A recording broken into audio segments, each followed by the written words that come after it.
right, welcome back to the Built to Grow podcast, a special Zoom from the Pines episode. Again, joined by Randy Angston. What's up, man? How we doing, brother? Good. It's getting a little wispy through these trees if you can hear me. Oh, man, now I'm in the sun. I don't know. Nature problems, I guess. Nature problems. That's all right. That's all right. We can we'll bring some information across. I mean, they'll deal with what they have to when it comes to looking at you this time. Yeah, geez. Like the sun shifted or the wind or something. Now I'm like getting blasted. Anyways, all good. Great episode today, guys. Like I said in the last one, we're here to kind of stay consistent through these, Tuesday, Thursdays for the last, how many damn years we've been doing Almost this? 4, I think. 4 years. Episode, yeah, 430 plus episodes. And I don't even think we've only missed maybe, I don't know, a handful, maybe 7 or 8 where we missed a week or something, or missed the launch date by one day or something. I think all in, I think we're probably at like 4. Either way, that's consistency at So its best. that's fundamentals, right? That's what we're talking about on this episode, guys. Business fundamentals. I know it's not the most exciting thing. It's not like big ticket, all this kind of flash in the pan stuff that you're seeing going on right now in the fitness industry. There's a lot of people getting sucked into. I don't know if it's the allure of big money quickly or what it is, but the unfortunate thing that I'm seeing when it comes to people doing high ticket or paid in fulls or get the money now and not really building on their recurring revenue is they have to break their systems and their fundamentals of their business in order to achieve or fulfill or deliver on said sold programs. And I'm on the other side of the fence. Like, let's stay as consistent as possible, keep everything as simple as possible, bring people in through a systematic trial, even if you need to do that, and roll them right into your regular memberships. Build your recurring revenue up Yep. to as high as it can possibly be.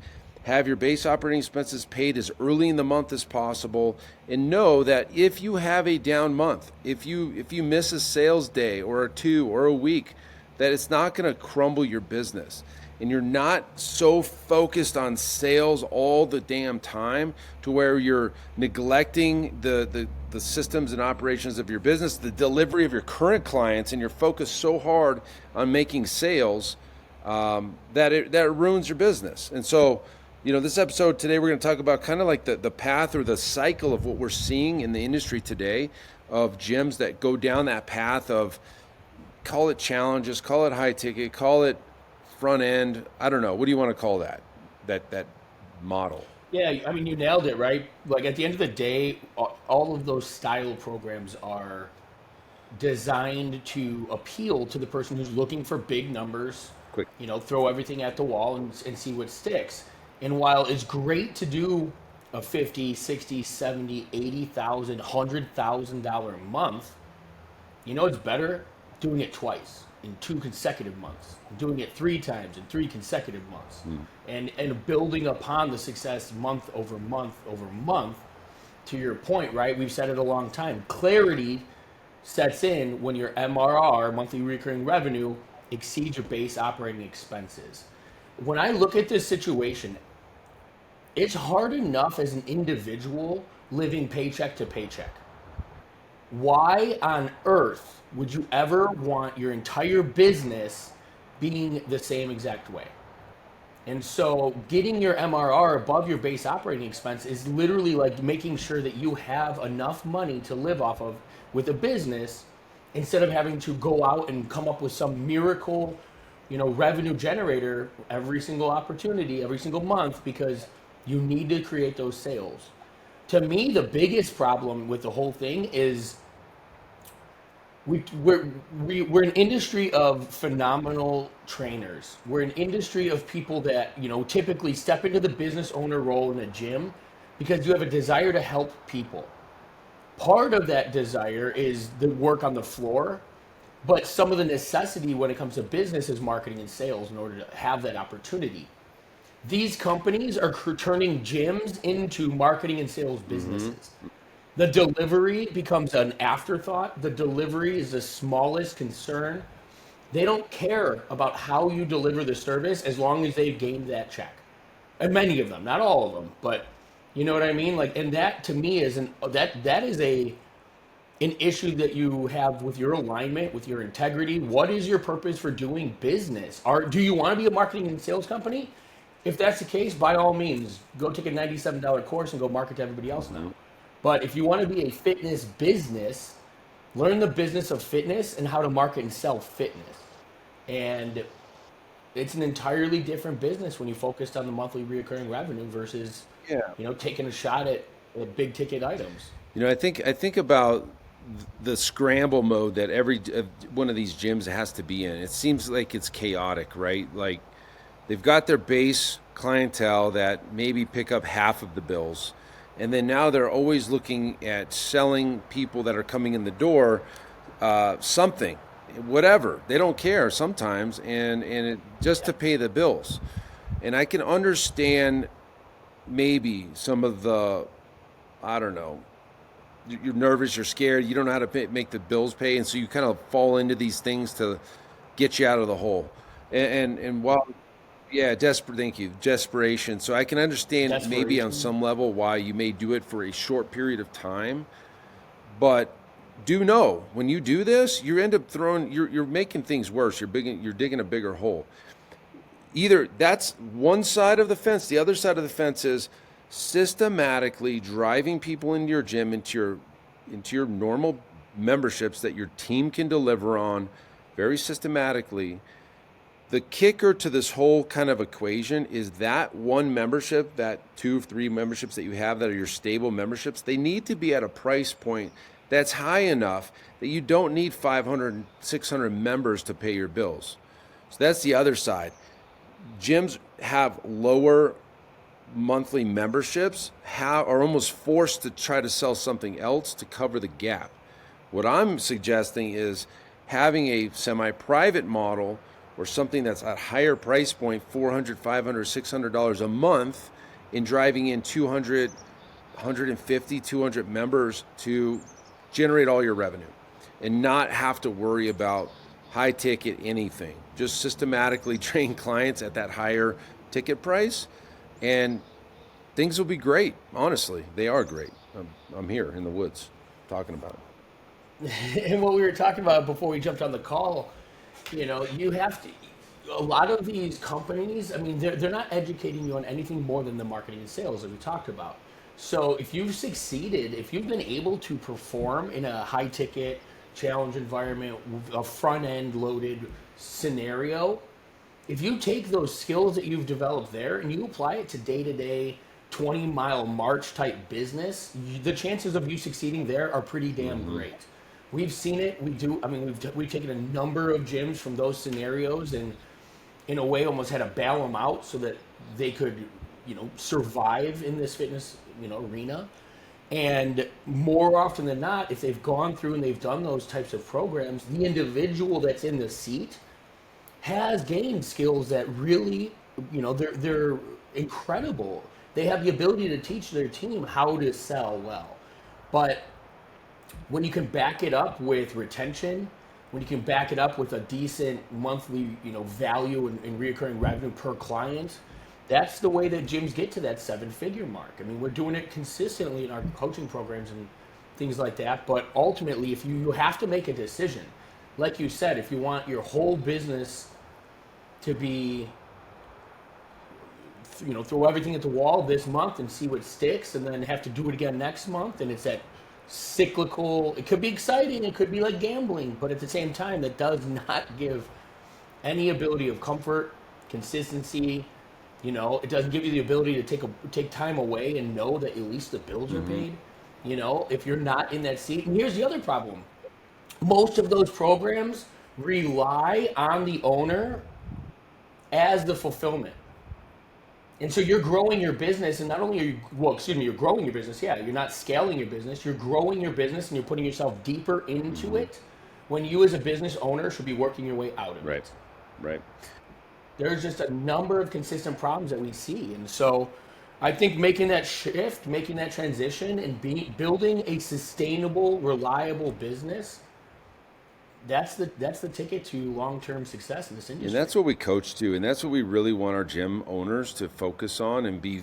Once you find that, once you get to that point, your life honestly does change. You can breathe. You're not thinking about servicing all these front end people all the time, because this is what honestly happens is you're so focused on selling and bringing people in the front door that all of your focus is there, and you literally could care less, or by default can't even spend the time worrying about delivering to your current clients, the clients that have been there with you for years or even several months. There was a gym we were working with that was doing a 6 week challenge, and he was selling people into his regular memberships, or he was selling them to a challenge. Wow. And at the end of the day, they both stayed for the same 6 weeks. That was his average time that they would stay. So you're telling me your current clients aren't getting the service or delivery on their front end. They're leaving in 6 8 weeks anyway. So to him, it didn't matter what he sold, because it was literally a churn and burn. He was a sales company, not a Yep. training company. So since then, he's changed obviously his outlook on how he's doing things, and he's changed. He's turned it around. And to your point, he had the skill sets to sell. Now he's selling them into the regular ass memberships, and his team is on board, and everything's nice and steady, Eddie. And he's feeling good, right? And it's like there's none of this like on edge. What are we going to sell today type of thing. And I hate that for gyms. It's a hard position to be in, and if you think about, like our buddy Rick Mayo's, he spoke at our growth summit. For years, he's been preaching the 20-mile march. I mean, he's one of the more successful individuals in our circle, and if you think about what he's been able to build, it's always been consistency. It's always been rooted in, the growth of making the right decision.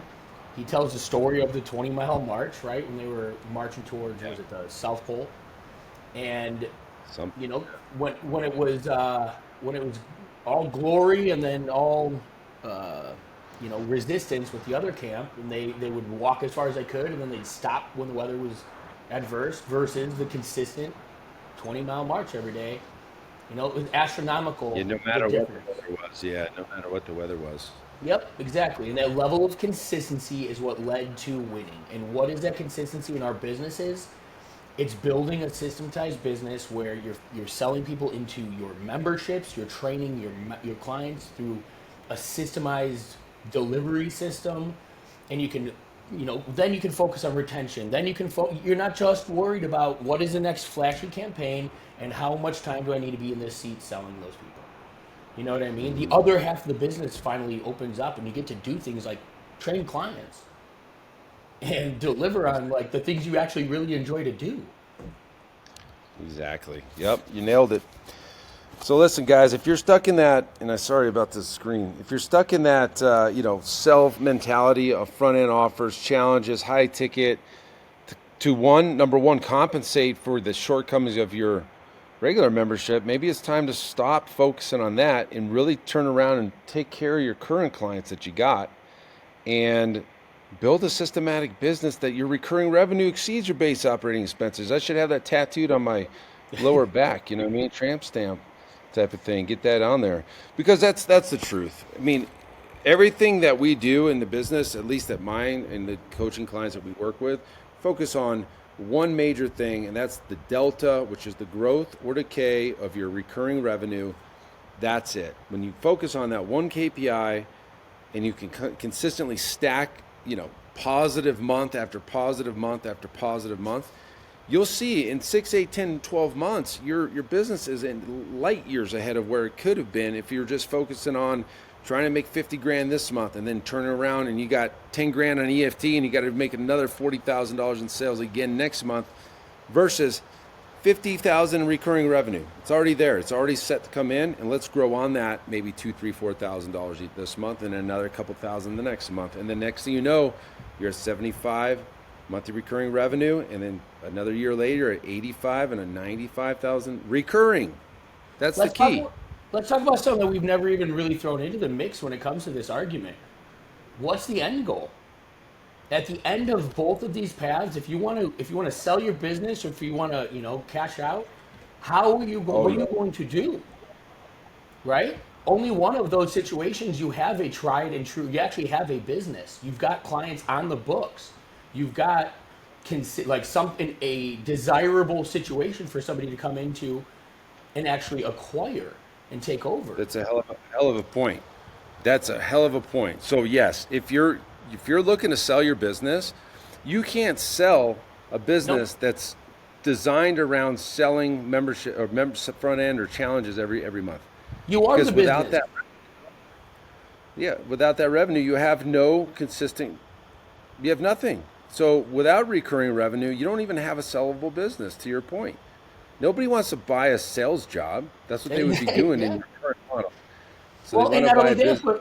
but think about that. If they're looking to buy a gym, you're offering a sales job. If that person is great and cares about fitness and ex trainer or trainer, all of those things, and hasn't been a hardcore salesperson, they can't step in and they can't even.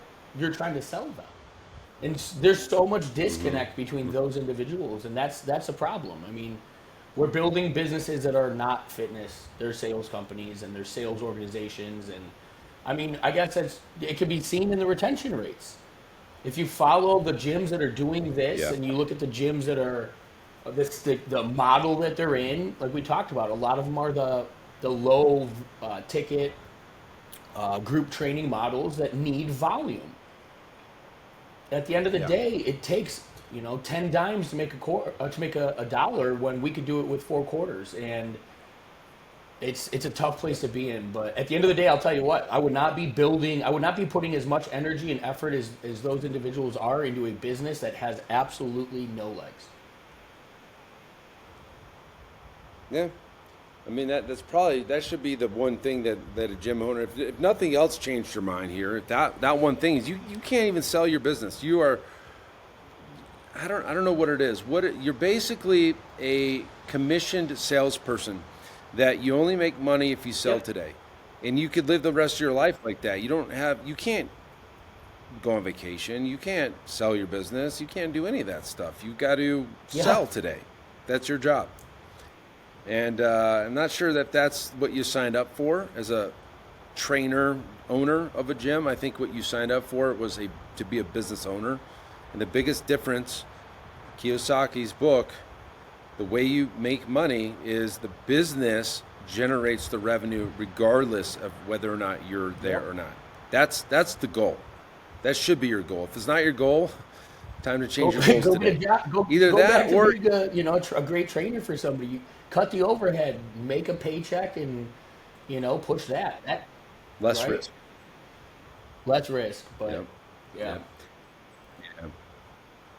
Yeah. All right. Well, I know this Zoom is kind of weird because it's like we got a little bit of a delay, but I think that message hit. I think those of you who are listening this, you're like, oh my gosh, you may have had an epiphany today, which is okay. That's why you're listening to the show. And so hopefully you can take this back and reevaluate your business a little bit. If you need help with anything, we'll put a link somewhere in the show notes. You can just jump on our website and check us out. If you need help, until then, guys, look at what you're doing. What kind of business do you have? Is it a recurring model, or is this the sales today? And if you don't sell, you're not going to make money today. I don't know if I'd like to live that way. So hopefully you change things. And if there's anything we can do to help, we're here for you. So that's it for this episode, guys. Until next time, keep changing lives. We'll see you on the next show. Bye. All right, and thank you for listening to that episode of the Built to Grow podcast, where we help gym owners win. Now, do you want to connect with me and other gym owners online? All you need to do is join our private Facebook group, Business Talk with Fitness Professionals. Just head on over to Facebook and type in Business Talk with Fitness Professionals, and when you do, we're going to give you our 10 marketing strategies 7-figure gym owners use to win. I look forward to seeing you in the next episode. Until then, keep building something great.